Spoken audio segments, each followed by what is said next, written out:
पाया था। तो यानी मेरा पूरा 99 नंबर था, 30 स्कूल से मिल गया था। ठीक है ना। तो जो बता रहे हैं वो थोड़ा ध्यान दीजिएगा।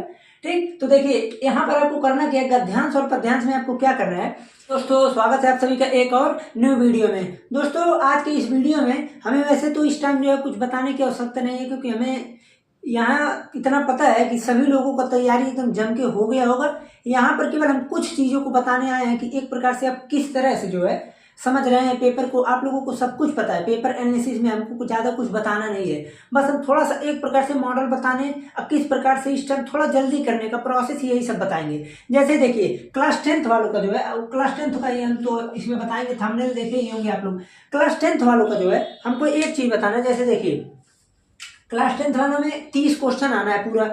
30 क्वेश्चन में से 1 से लेकर 20 क्वेश्चन जो है आपका रहेगा एमसीक्यू। अब देखिए एमसीक्यू का 20 मार्क हो गया, इसको छोड़िए, हमको मार्क से नहीं मतलब है। हम यहाँ पर बताने का मेरा मेन उद्देश्य ये है कि एमसीक्यू क्वेश्चन को जो है आप या तो कीजिएगा लास्ट में, ध्यान दीजिए, या तो कीजिएगा लास्ट में या तो कीजिएगा सबसे पहले, दो चीज हो सकते हैं। लेकिन मेरा जो मानना है इन दोनों लास्ट या सबसे पहले में से मेरा ये मानना है कि आप सबसे पहले यही कीजिएगा, फर्स्ट प्रियॉरिटी इसी को दीजिएगा। तो कुछ लोग कहेंगे क्यों, इसका भी रीजन है। जैसे मान लीजिए आप लास्ट में, भाई कौन भरोसा, आपको गद्य पद उसके बाद अनेक निबंध भी लिखने हैं, कहाँ और भी लिखने हैं, तो समस्या हो जाए। कहीं ऐसा हो कि आप लोग वही लिखते रहिए, इसे छोड़ दें या भूल गए तो समस्या हो सकती है। इसलिए आप लोग आते ही पूरे एमसीक्यू को कर बढ़िया से ओएमआर सीट में फिलअप कर देंगे। ठीक, इतना करने के बाद फिलअप करके अब एक चीज और, ये नहीं कि अगर एक आध दो क्वेश्चन नहीं आ रहा है तो उसी को लेकर बैठे रहे, ऐसा नहीं करना है, ये सब गलत बात है। जो भी आ रहा है उसको ट्रिक मारिए, उसके बाद धनाधन उसको छोड़कर अगले क्वेश्चन नंबर से आगे आ जाइए। अब देखिए 21 नंबर जो क्वेश्चन होता है, 21 नंबर क्वेश्चन, इसमें सिंपली आपको क्या करना रहता है, कोई भी एक गद्यांश दिया रहेगा, कोई भी एक गद्यांश करेंगे 6 नंबर, नहीं 6 नंबर का, हाँ 6 नंबर को आपको यहाँ से मिलने वाले हैं, या तो फिर अथवा दिया रहेगा, दोनों में से किसी एक को आपको उठाकर कर लेना है। ध्यान ये देना है आपको, जो गद्यांश और पद्यांश, मेरा देखिए हिंदी में 99 नंबर था, यानी 70 में से मैं 69 नंबर पाए। जैसे श्लोक को जो लिखना है वो थोड़ा श्लोक लगे कि हाँ श्लोक लिखे हैं, पूरा एकदम समझ लीजिए एक प्रकार से। जैसे जब कोई चीज कहीं लिया जाता है तो ये देखा जाता है कि भरतू है या नहीं, यानी इसमें दम है कुछ की नहीं, तो उसी प्रकार से आपको संदर्भ लिखना है। क्योंकि संदर्भ लिख देंगे अगर तो एग्जामिनर 6 नंबर में से केवल संदर्भ देख कर ही बता सकता है कैसा है। अब वही रटा रटाए लिखे रहेंगे तो जान ही जाएगा वो, ठीक है ना। तो आपको जो भी लिखना है अच्छे तरीके से लिखना है। ठीक, अब उसके बाद देखिए सेम काम 22 नंबर प्रश्न आता है आपका पद्यांश में रिलेटेड।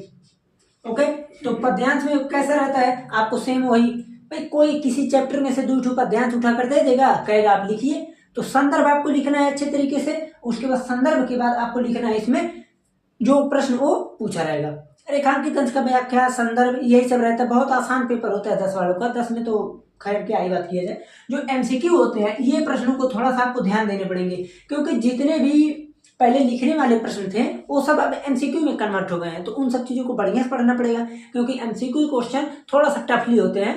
ठीक है ना, खैर आप लोगों का तो उतना टफ नहीं होना चाहिए, बट मेहनत अपने ओर से भरपूर कीजिएगा। देखिए ये हो गया पद में, अथवा इसमें भी रहेगा, ठीक है ना। अब उसके बाद देखिए 23 नंबर प्रश्न जो है आप लोगों का, 23 नंबर प्रश्न आ जाएगा संस्कृत का।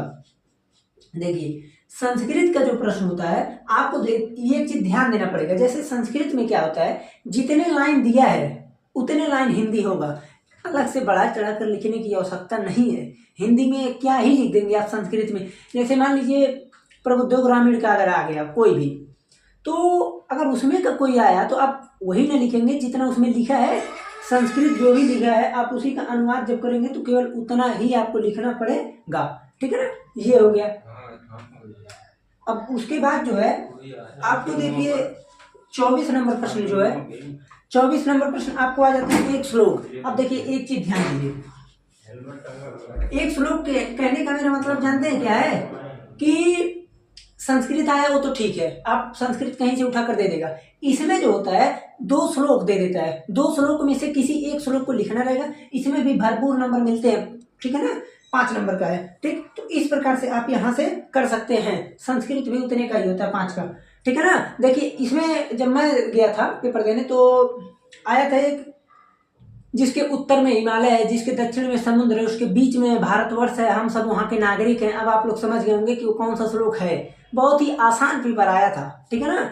यही सब था और यही सब सिंपल आसान ही मैटर था, ठीक। एक श्लोक रहेगा, श्लोक का आप लोग संदर्भ लिख देंगे, अनुवाद लिख देंगे। संदर्भ 2 लाइन का लिखेंगे और 2 से 3 लाइन का अनुवाद, 5 से 6 लाइन में एकदम पूरा अच्छे खासे नंबर आपको मिल जाएंगे, ठीक। इतना कर लेंगे, ये सब समझ लीजिए एकदम ठोस नंबर है, क्योंकि यहाँ पर देखिए ये 6 यहाँ से मिल गए, इसके बाद इतना ही यहाँ 5 यहाँ से मिल गया, ठीक है ना, इतना नंबर हो गया। अब उसके बाद यहाँ से खंड, अब देखिए 25 नंबर जो प्रश्न होते हैं वो होता है आपका खंड काव्य। अब देखिए हमको थोड़ा याद ही नहीं पड़ा कि किस प्रकार से लिखना चाहिए, नहीं तो हम इस पर लेक्चर बना दिए होते हैं हमको, तो आज अभी को याद पड़ा चला कि खंड काव्य मैं बताया ही नहीं हूँ। खंड काव्य में देखिए आपको पढ़ना क्या है, मातृभूमि के लिए, मातृभूमि के लिए, मातृभूमि के लिए। अब देखिए इसमें जो है चंद्रशेखर आजाद एक है, उन्हीं के बारे में डिटेल आपको चरित्र चित्रण एकदम याद रहना चाहिए। चंद्रशेखर आजाद का चरित्र चित्रण। अब देखिए चरित्र चित्रण कैसे लिखना है, क्या लिखना है, हम सबको डिटेल में बताएं, लेकिन वो लेक्चर 12 वालों का है कि किस प्रकार से कहानी लिखें, खंड काव्य लिखें, तो उन्हीं लोग देखेंगे। आप तो 12 लिख किया तो कहाँ जाएंगे उसमें, तो आप लोगों को किस प्रकार लिखना है इसको ध्यान दीजिए। जैसे देखिए अगर मान लीजिए किसी का भी चारित्रिक विशेषता लिखना है या चरित्र चित्रण करना है, तो आपको सिंपली ये ध्यान देना पड़ेगा कि हम ऐसे एक किनारे से भरते नहीं जाएंगे, नहीं, टॉपिक वाइज हेडिंग डाल कर लिखेंगे तो बहुत ही प्रभावशाली रहेगा। आपको करना क्या है, जैसे मातृभूमि के लिए लिख रहे हैं, आगे कि उनके बारे में लिखिए, चरित्र चित्रण कीजिए। या तो एक प्रश्न ये बनता है, या तो किसी तीनों सर्ग में से किसी एक सर्ग को उठा कर दे देगा, ये हो गया। दोनों में से कोई एक प्रश्न आएगा, आने तो 2 ही आएगा, लिखना आपको एक रहेगा। तो चरित्र चित्रण लिखेंगे तो बहुत ही बेहतर रहेगा। टॉपिक वाइज लिखिएगा कि ये जो है बहुत ही प्रक्रमित है, ठीक है ना, प्रक्रमित है भाई, क्योंकि लास्ट में, ठीक है ना, पढ़े हैं कहानी आप लोग को आ रहा होगा। अब देखिए 26 नंबर जो प्रश्न है, 26 नंबर प्रश्न में आता है जीवन परिचय। अब देखिए जीवन परिचय में आपको क्या करना है, लिखना कैसे है इसको समझिए। जैसे जीवन परिचय में कैसे लिखना है इसका एक लेक्चर में बनाया हूँ, आप लोग सर्च करेंगे अगर जीवन परिचय कैसे लिखें, उसके बाद आकाश स्टडी पॉइंट, तो वहां से आप लोगों को ये लेक्चर मिल जाएगा। आप लोग वहां से देख सकते हैं किस प्रकार लिखना है, उसमें डिटेल में बताए हैं। जैसे जो भी जीवन परिचय है आपको, खैर आप लोग साहित्यिक परिचय तो लिखेंगे नहीं, आपको सिर्फ जीवन परिचय आता है तो जीवन परिचय डालिए, पूरा कम से कम मान के चलिए एक पेज में 3 से 4 लाइन छोड़कर उतना भर दीजिएगा। 2-3 लाइन जो बचेगा उसमें कुछ रचना लिख दीजिएगा, 3 से अधिक ही लिखेंगे, क्योंकि आप लोगों का जो ये जीवन परिचय है इसमें ऐसे खंड आइए, देखिए 3+2 जीवन परिचय प्लस रचना, 3+2 इस प्रकार से नंबर विभक्त है। बाद में ये मत कहिएगा कि 3 ही मिला, गलत हो गया, ऐसा नहीं करना है। जीवन परिचय में देखिए गद्यांश से भी आएंगे और पद्यांश से भी, यानी कवि और लेखक दोनों के आएंगे ना, तो इतना यहाँ से ये चीज हो गया।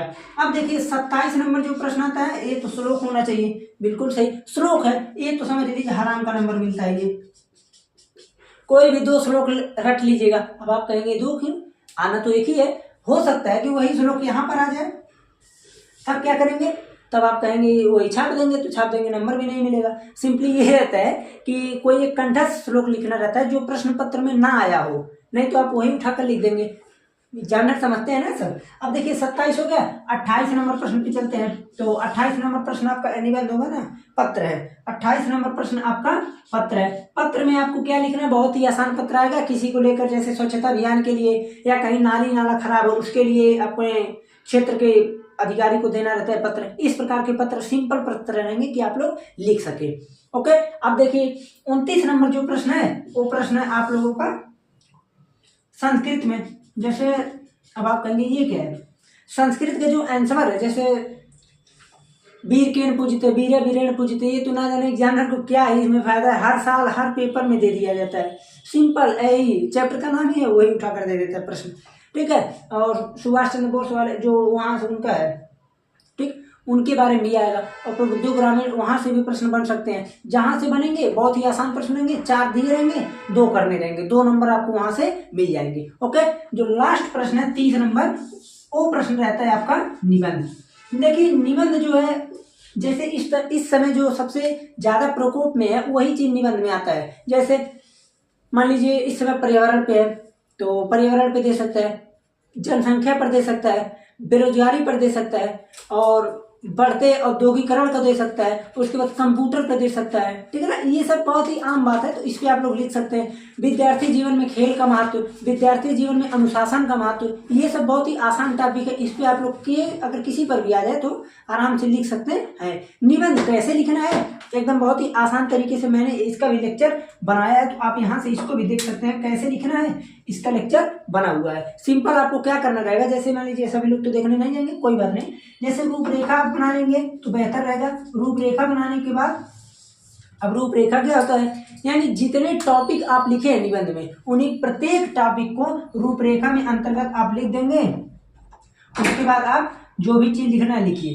जैसे मान लीजिए पहले हेडिंग पड़ता है प्रस्तावना का, तो प्रस्तावना का आप क्या कैसे करेंगे, आप कहेंगे हम डायरेक्टली लिख देंगे प्रस्तावना, नहीं, प्रस्तावना नहीं, पहले आप क्या करेंगे 5 से 8 लाइन छोड़ देंगे, उसके बाद लिखेंगे प्रस्तावना, उसके बाद निबंध को प्रस्तावना और जो चीज है उसको लिखते हुए पूरा निष्कर्ष तक पहुंचा देंगे। और ऊपर नीचे जितना भी टॉपिक लिखे हैं, पूरा नहीं टॉपिक, उसी टॉपिक को उठाकर आप लिख देंगे रूपरेखा में। तो वहां से आप जो है पूरा 99 तो मैं तो भैया गलत पा गया, 100 के 100 आप पा के रहेंगे। ये मेरा, अब मैं कुछ भी नहीं बोलूंगा, ठीक है ना, क्योंकि अब ये नहीं कि यही लेक्चर में, इसमें मेरा योगदान 0 है, इसमें मेरा योगदान 0 रहेगा, क्योंकि एक टीचर का योगदान 5 से 10% रहता है अगर वो पढ़ाता है तब। तो मैं क्या ही पढ़ाया आपको भाई, मैं यहाँ पर बस इतना बताया कि आपको किस प्रकार से पेपर में टाइम को मैनेज करें, कौन सा क्वेश्चन पहले करें, कैसे करें, सब कुछ इसमें डिटेल में बता दिया गया। अब आपको करना क्या है, जो करना है अब आप ही को करना है, ठीक है ना। तो चलते हैं, मिलते हैं फिर अगले किसी और लेक्चर में। पेपर जैसा भी होगा कमेंट में जरूर बताइए हमको, कितने का किए, क्या हुआ, कैसे हुआ, सब कुछ बताइएगा। चलते हैं, मिलते हैं फिर किसी अन्य लेक्चर में।